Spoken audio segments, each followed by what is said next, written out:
You gotta accentuate the positive, eliminate the negative, latch on to the affirmative, and don't mess with Mr. In-Between.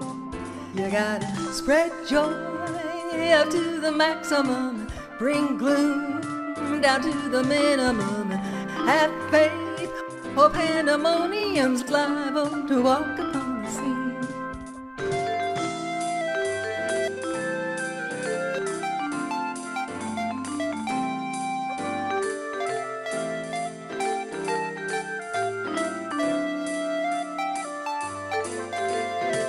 Accentuate the positive and eliminate the negative, and latch on to the affirmative, and don't mess with Mr. In-Between.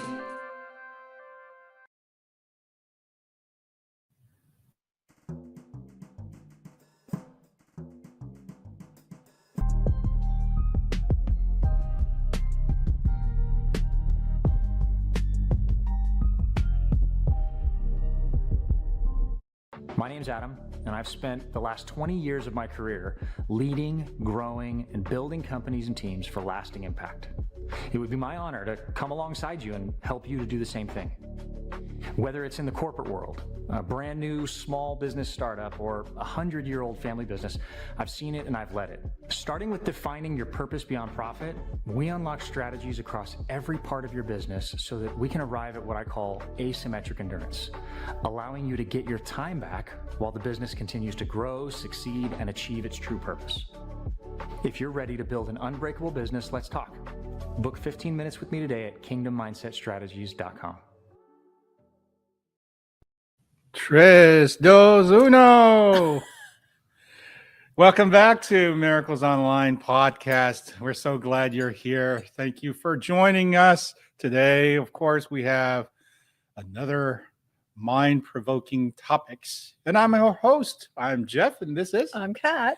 And we're here to bring you all the stuff about relationship, love, dating, marriage, and commitment. And today's topic, Kat, what is it? I forgot. Welcome to episode 36. And we are going to talk about sacred singleness.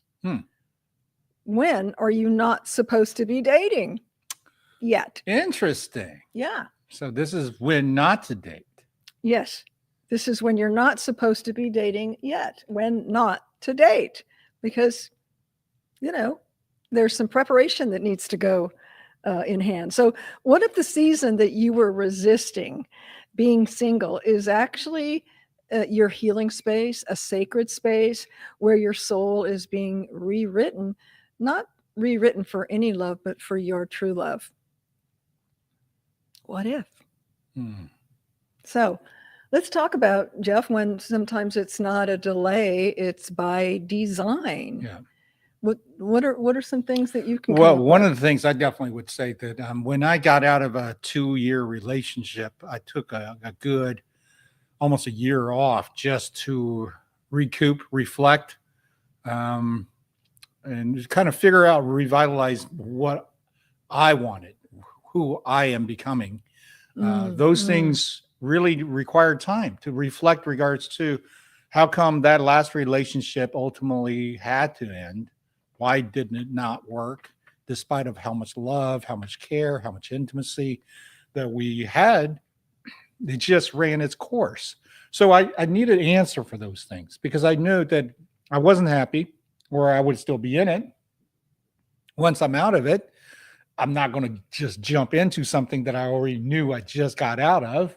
So rebound, that's something I haven't jotted that down here, but it reminds me of that. That's an unhealthy space to come from, whether it's in marriage or in a relationship, is to just have that incessant need, loneliness, filling a gap, filling a hole. If you find yourself doing that and you don't give yourself that quiet time, that reflection time, that introspective time to really look at the past relationship and be honest with yourself in terms of what you could have done different or better, where maybe you were blind to some things and learned some things, and really just have a time of reflection. And by going directly into hopping from one relationship or one marriage to the next, I don't think it really gives you that space, that breathing space, to connect with your single sacredness, as we're calling it in this episode. What were your kind of highlights, Jeff, or aha moments when you took that time to reflect instead of just going on a continuous another relationship? Well, the first thing that definitely came to me, and it's a clear epiphany and clear understanding, is sex isn't everything. So having great sex life doesn't mean you're happy.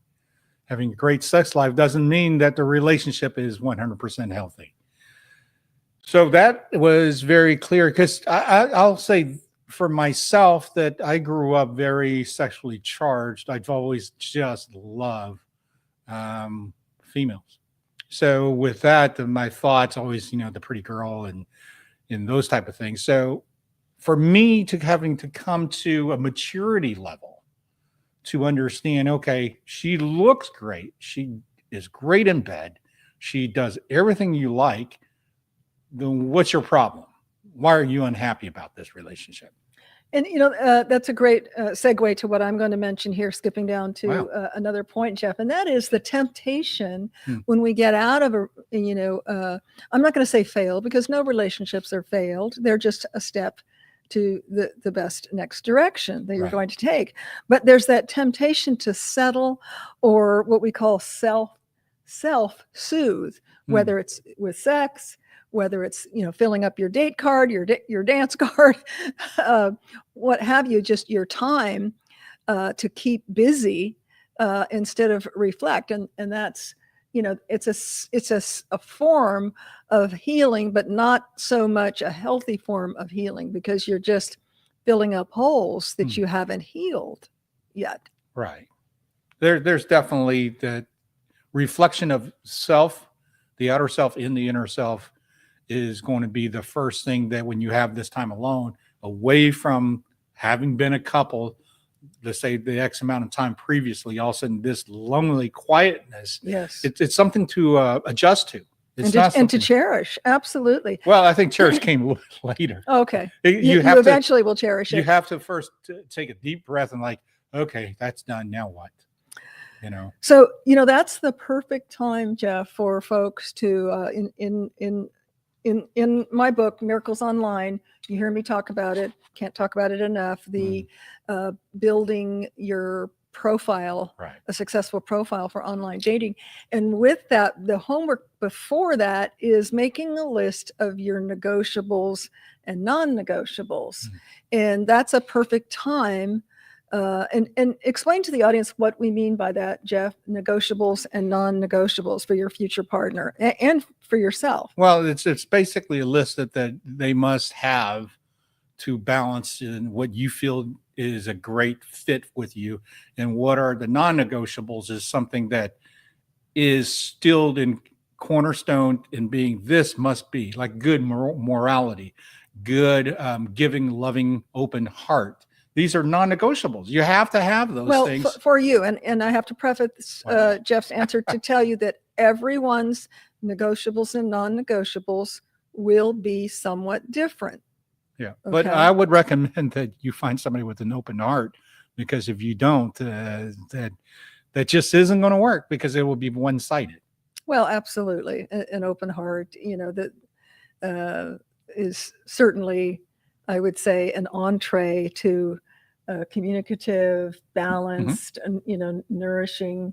It has to be lovable relationship. It absolutely has to be, right? Because if your heart's closed, well, the door's closed. How are you going to connect? Well, the thing is that we have a situation a lot of times that when two people have, let's say, situations that they grew up being in a sense of maybe trauma or maybe situational that cause them to compartmentalize and kind of lock themselves away to protect themselves.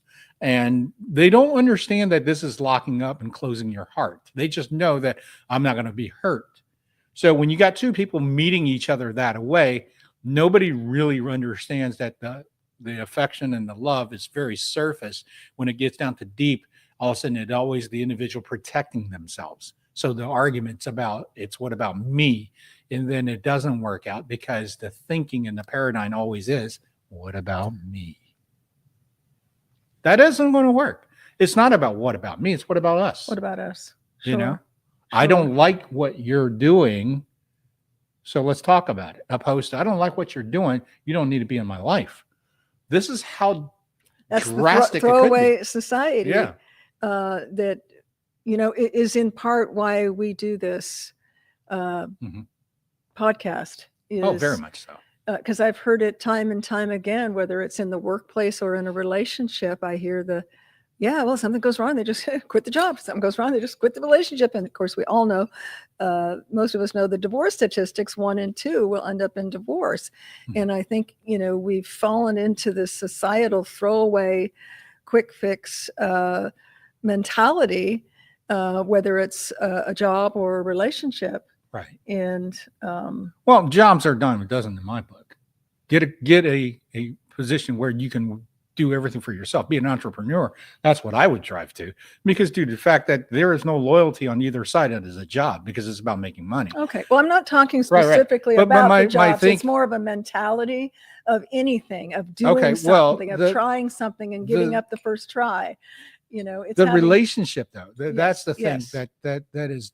Well, that's why I want to make sure everybody understands that they're not similar, despite we spend most of our lives doing those things. We go to work, we spend half a day driving back and forth and doing all those. But are you putting the same kind of efforts into your relationship? Or is your relationship only that 4 hours and then you're going to sleep? You have to assess this, how it's going to be successful for you. And this is where the downtime really helped me tremendously. When I was on my own after the relationship, there was a good bit of it, of going to bookstores and meeting people and talking about refinement of our individual reality, our own living situations, our own behavioral situations, and so forth. And that would have never happened if I was still in the relationship, because you're constantly, rowing against the current, or you're constantly climbing the mountain, trying to figure out, why isn't this 100% happiness? Why isn't this giving me the fulfillment Absolutely. that I thought it should? Yeah. And you need that reflection. I think we all need that reflection. I believe it was Socrates who said, the life unexamined is a life not worth living. Very poignant. We have to take time to examine where we've been, to better refine where we're going. If we want to live a life and have a relationship of joy, of connection, of love, of all of those things, it takes reflection, because none of us are perfect. We're perfectly imperfect, is what I call it, or wabi sabi. It's a real word, son. Is we're perfectly imperfect, but that reflection is so key. As you mentioned, Jeff, if you were still in the relationship, you would not have had that most sacred, valuable time to read, to reflect, to refine, to refine yourself, because that's really what it's all about. We can't change our partners and how our partners were, but we can reflect on ourselves and become the best version of ourselves to bring to that next relationship. Right. And the thing is, the whole thing about not ready to date yet, it's about preparing for the next relationship. And hopefully the relationship that is going to fulfill and thrive through togetherness. So if we're all on the same page, thinking and believing that a great relationship is going to be something that's going to be fruitful for a lifetime, and that it's going to be both giving and taking of goodness and greatness, and we embrace memories and experiences together, then we have a clearer idea when we're getting prepared for this. What are we missing? What did we had the last relationship that we absolutely do not want in this relationship? And you start to formulate, you start to pave your road this direction now. Yep. And how do you do that? Well, a couple things. Number one is get yourself a path. In other words, a structure. What are you wanting to learn about yourself to be better for the next relationship? What were you doing? If you're a workaholic and you were working overtime and barely being home or barely being in the relationship, then you've got to take some blame here. You can't just always go, well, the relationship didn't work because she didn't love me anymore and she's out partying. Well, why was she out partying and not caring about you anymore? Oh, you were working 100 hours a week and you were barely coming home. Do you see? It's not a one-way street. It's both directions here. So you need time to assess, are you doing this? Absolutely. And it goes back to knowing your principles, your foundational values, and creating that list of negotiables and non-negotiables, not only in your future partner, but in yourself. Because in creating those negotiables and non-negotiables for yourself, which comes before the profile, you will define and refine where you're at, where you want to be, where your goals are to become the best version of who you are, and do some course correction. Let's talk about and again, Jeff and I were both mature when we got married, mature in years at least, and so some of the fundamental things that I knew, having lived a bit of life, was that I didn't want someone who was married to their career, because I knew that I was ready for a relationship where us took center stage, not the job or the career. That's right. And I didn't care if it came with 6-7 figures or what was wrapped, what glitter it was wrapped in. That is what was important to me. So that's what what was a non-negotiable. And I knew coming into this relationship that my music career and sense of touring, performing live was gone. It was over. It was never going to be like, oh, I got this call and I could be on this major tour and I will be gone for 4 months. And it didn't feel like a detriment, right? It was a decision that you made. I had to assess all this when I was in my prior to sitting on myself saying, okay, I want the world's greatest relationship. And by all means, when this comes to me, how will I be prepared for it? What am I facing? Is my career as a professional musician still the number one thing? Or is this relationship now number one thing? So I had to clear that in my own way, in my own head, because without that, then everybody who's ever in a relationship with me, we're always going to take the seconds before the music, before the profession and the career. And when I realized that that's what I was doing to all my relationships, I immediately went, okay, well, you know what? I had a good run. Let's take that out. Granted, if I was a multi-platinum artist, would have been harder. No, I'm going to be very honest with everyone. With that mentality of what I was doing and going, I wouldn't have survived. It would have been a tragic story behind the music. But it wasn't. But it wasn't, because you know what? It evidently steered me in by our Creator's greatness and goodness of bringing me what I need to pay attention to. I was fortunate enough to have the aptitude and recognized it, and just went, okay. So just this, sex, drugs, rock and roll lifestyle wasn't going to be the happiness and the fulfillment that I thought it was when I was 15 years old. And you got to think about the reality of this self-check that I had around age 31, 32. I had to come to a conclusion that over 15, 16 years of the paradigm of music first, and that is exactly who I should be, came from 14, 15-year-old mentality. And I stood by it because of, the role modeling is of all the people who's making them their career on tour and so forth. And the thing is, nobody ever told you about the real hardship that goes with it. You're going to be lonely. You're going to come home to a cat. You know, you're lucky if you got a family that stays with you. There's definitely musicians that got married and their family takes a hit. And when you go on tour to sell that record, you're gone for 8 months and you come home, you get a month off, but then you're back in the studio for the next 3 months. This was a pattern that some wives have to be okay with. I knew Kat wasn't going to be okay with, because we want the ultimate relationship between us. So I already understood that I already had a relationship that had a lot of happiness and fun factor and so forth. But why wasn't it fulfillment, and why wasn't it growing into this fantastic thing that we can be in a marriage? And now I understood why. Because I never put it number one in my priority list. And I would have never known that until I took time for myself. Once I knew that, it was a closing of a chapter.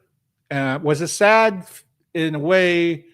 It was sad in relief at the same time, because it wasn't like I didn't do anything and I just dreamed it and I just wandered and squandered my life away. It wasn't that at all. I busted my hump and went out there and had record contracts fail and all that good stuff. So ultimately, it was this roller coaster of events in my life experience that now I empowered myself with, because I've had those failures. I had those expectations that was so great, then it failed. And how did I handle those adversities? Was I able to survive without having it absolutely devastate my every being? When somebody yanks the rug out from underneath you, it's hard to sometimes recoup from that. And to me, for the most part of that, up to age 31, 32, I didn't have a so-called a relationship with a female that would devastate me nearly as much as the way the career would, until I flipped it. Now I start to understand this was just the path of the career. And even though if I look at the checklist I made as a 15-year-old, rock band and being rock guitars and so forth, I've achieved about 80% of it. So that wasn't too bad. So the bank account, maybe sitting on a nice private jet, 5-star hotels, just so people can go, oh, you're so great. You're so great.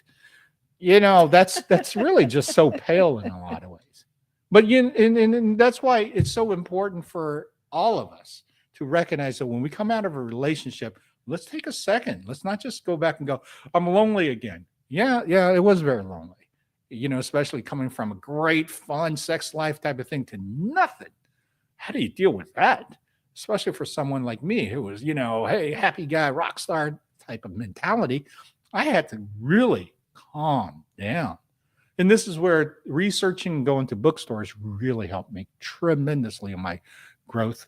And especially going to a place that had books that was not just so-called propaganda, gaslighting, brainwashing type of things. It was really, how would you like to learn about this, that, whatever, and just take little steps at a time and see what works best for you.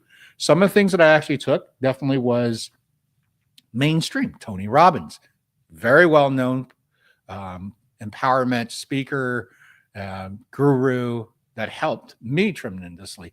But he was probably one little cornerstone compared to the entire picture of so many people's influence. Stephen Covey was part of it, you know, and there's just even people that I can't remember even pronounce their names, but I just read their book because it was recommended to me, you know.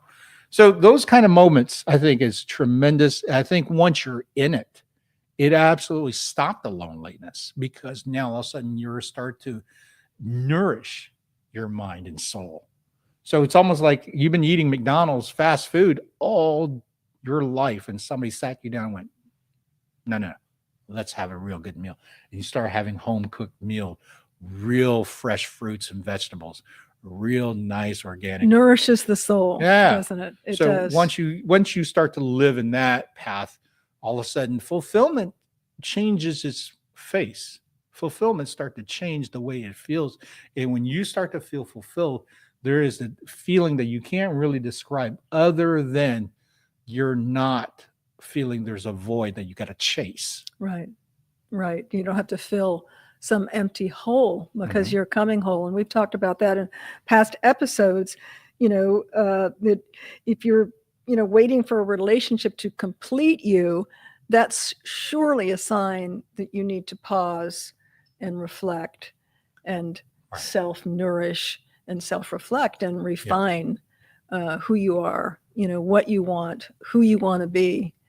Definitely. Hey, now I'm going to plug my book right now because my book was written for things like this. Yes. My book is the 365 Method. And this is a book that is designed to help self-refinement, self-reflection, self-growth.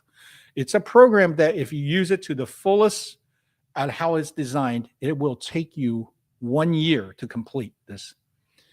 It could also serve you in different ways. It has instructions in the beginning of the book. So you can use this to enlighten yourself, to maybe sometimes at a fork in the road, to need a nudge in certain directions. This book has a lot of values for anyone out there that is still walking around not feeling complete, not being fulfilled, not being relevant in your own thoughts. And why is that? Well, get on the program, the 365 Method. I also do personal coaching with it. There's also podcasts or actually videos that I accompany with and worksheets and all that good stuff. Kat and I designed these things within our organizations to share with the world because we went through so much of this. And we've also had so much training in corporate America in regards to how to streamline and get the most out of your opportunities. And by using all these technologies and tools and information that we've gathered in the last, 40 years, Ooh. right? Because, I'm 61 about 40 now. years. Yeah. So, but when I was in my 20s, I start to get to, learn things. But up to that, it's guitar and I can, share those things. But in life, I really was very pale and shallow because I dedicated myself so much into learning an instrument and learning music that I ignored everything else. But in the 40 years of disappointment, failures, and so forth, that I've learned then to go find the information and find the answers. So I don't repeat the same pitfalls. I don't repeat those bad decisions. So with those things on the line, you have no excuse. If you came out of a relationship and you're going, okay, now what? We're giving you basically a guide, a blueprint. Now it's up to you to strategize and put together the personal plan for yourself and dedicate yourself and trust yourself and work it.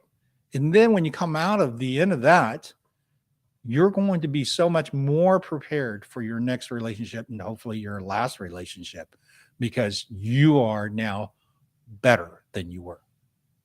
Absolutely. You are better than you were, becoming the best version that you possibly could become. Yeah. Sacred singleness, if you think of it as a preparation for partnership, you're doing the prep work so that you can be on the vibration and frequency that's going to attract like-mindedness. And when you're coming from a better version of yourself than you did from the last relationship, it can only go upwards. It can only be positive.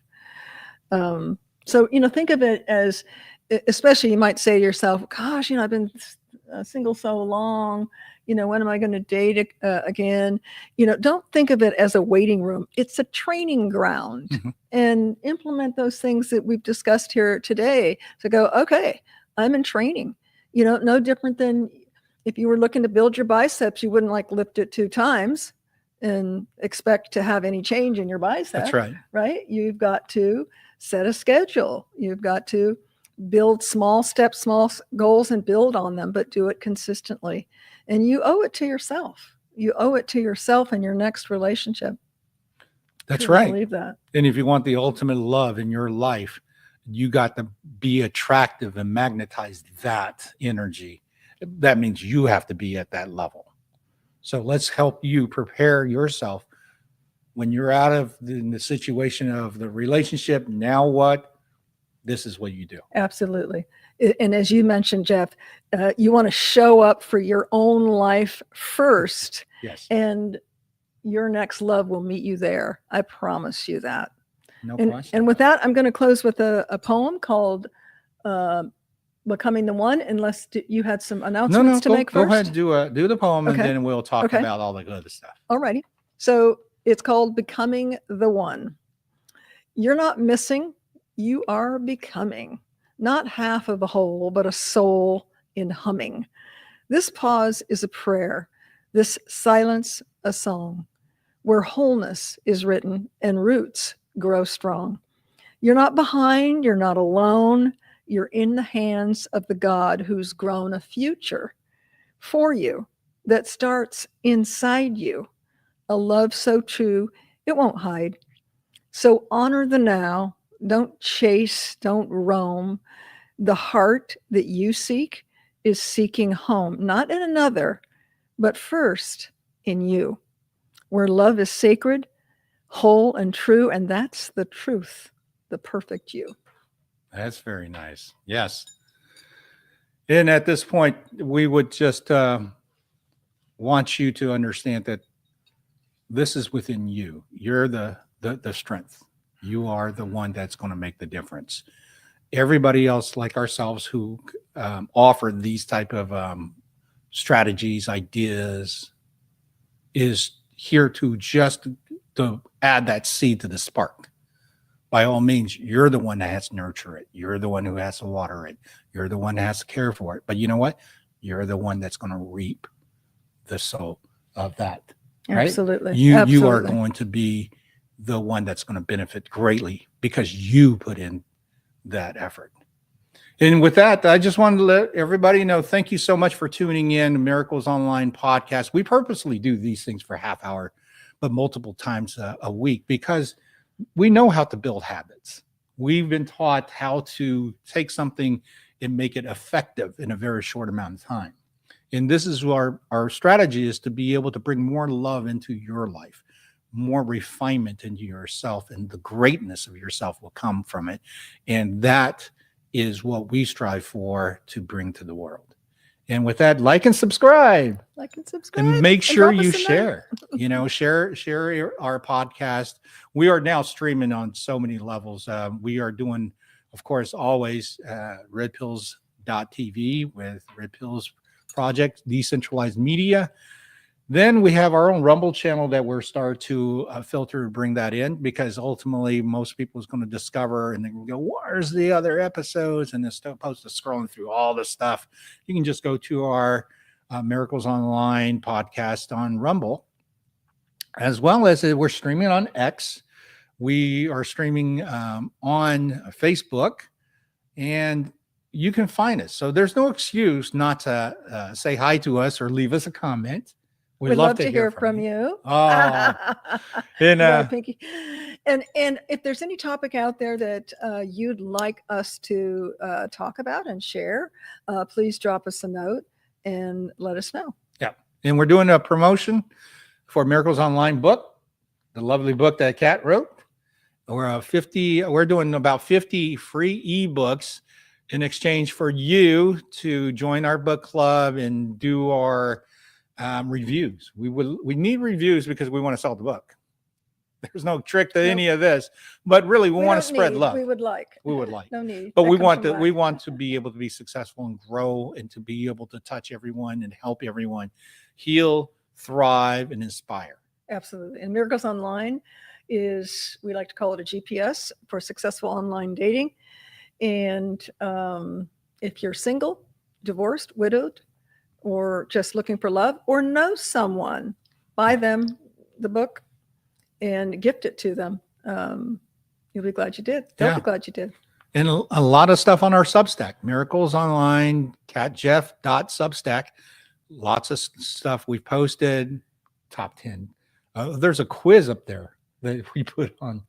So, Yes. all these little fun things. Your attachment styles. If you're curious what your love attachment style is, we posted a questionnaire that you complete that, and it'll give you an idea of what attachment style that you are, or maybe your significant other is. Right. And that hopefully would just add more richness to all of our lives. And with that, we're going to thank you again for tuning in, and we will see you on the next episode. Miracles Online. Sealed with a kiss. Oh. Ooh. Bye.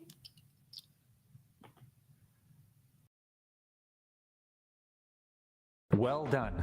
You've done something that most people only ever dream about. You've started and kept a business alive, and that's a huge achievement and one you should be proud of. Now, I want to help you make that business unbreakable. My name's Adam, and I've spent the last 20 years of my career leading, growing, and building companies and teams for lasting impact. Whether it's in the corporate world, a brand new small business startup, or a 100-year-old family business, I've seen it and I've led it. And what I've learned is building an unbreakable business often requires similar ingredients: clear financial insights, well-built systems, streamlined growth strategies, and optimized operations. Starting with defining your purpose beyond profit, we unlock strategies across every part of your business so that we can arrive at what I call asymmetric endurance, allowing you to get your time back while the business continues to grow, succeed, and achieve its true purpose. If you're ready to build an unbreakable business, let's talk. Book 15 minutes with me today at kingdommindsetstrategies.com.